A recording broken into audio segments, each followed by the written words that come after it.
E aí, galera, beleza? Vamos para mais uma questão aqui, questão número 21 da nossa prova, AFA 2019-2020. É uma questão de geometria analítica. Não é no R3, pelo menos.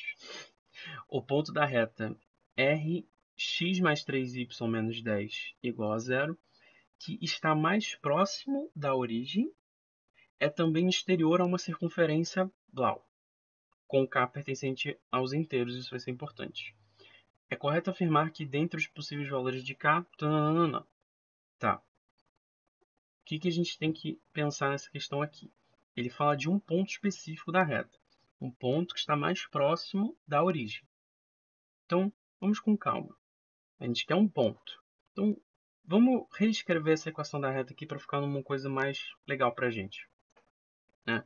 Se x mais 3y menos 10 é igual a zero, se a gente isolar o y, a gente fica com y igual a menos x sobre 3 mais 10 terços.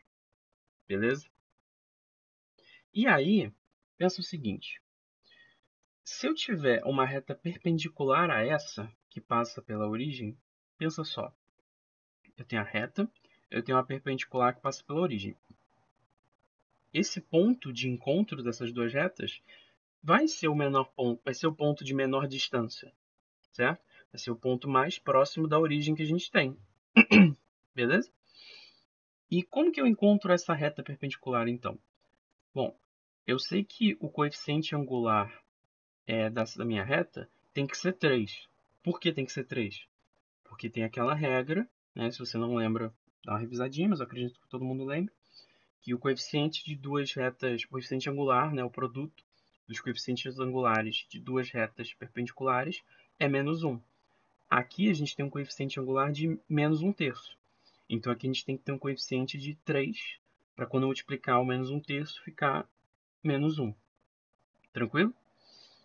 E o coeficiente linear de S é zero. Como que eu sei que é zero? Porque ele passa pela origem. Se a gente está pensando numa reta y igual a mx mais q, quando x é zero e o y também é zero, isso significa que o q vai ser zero também.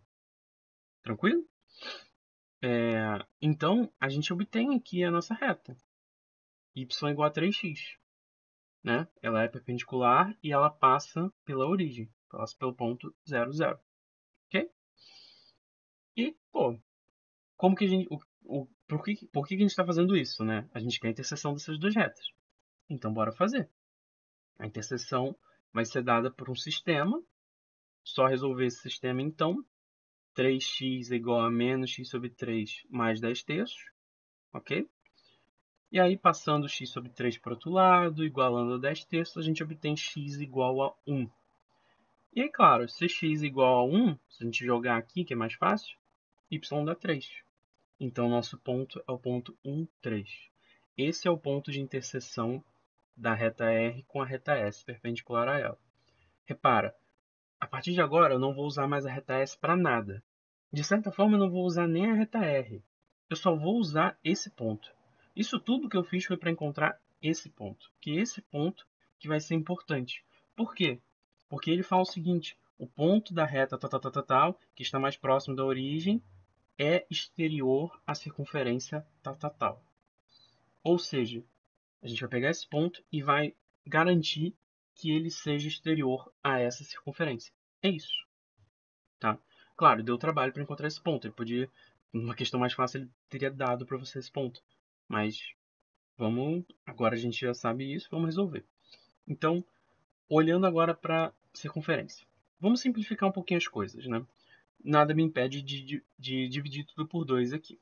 Só para ficar x ao quadrado, y ao quadrado bonitinho. Então a gente fica exatamente com isso. X ao quadrado, y ao quadrado, 2x, menos 6y e k menos 4 sobre 2. Ok?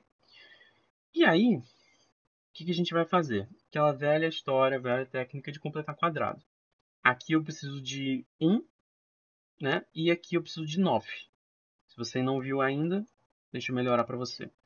X ao quadrado mais 2x mais 1. Esse 1 eu adicionei, então eu tenho que botar do outro lado também. E aqui y ao quadrado menos 6y mais 9. Esse 9 eu adicionei, tem que botar aqui do outro lado também.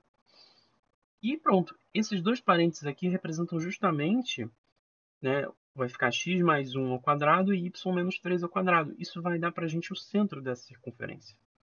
Tá? Então, a gente obtém x mais 1 ao quadrado mais y menos 3 ao quadrado igual. Aí eu só passei esse k menos 4 sobre 2 para o outro lado e arrumei um pouquinho. 1 mais 9 é 10, então fica 12 menos k sobre 2. E o que acontece? Como eu falei, o nosso centro vai ser o ponto menos 1, 3. Certo? E esse cara aqui, o 12 menos k sobre 2, vai ser o nosso raio ao quadrado. Beleza? Então é isso. O centro é menos 1, 3 e o raio é 12 menos k sobre 2. Tranquilo? Então agora vai ser só analisar o k que eu encontro a resposta em função do raio. Basicamente isso. Então fica tranquilo que eu vou botar esses dados importantes no próximo slide. Mas antes, deixa eu só mostrar que eu não resisti e fiz a figura. Aqui, essa reta vermelha seria a reta S, perpendicular a essa reta azul, que é a reta R. E aqui a gente tem a circunferência.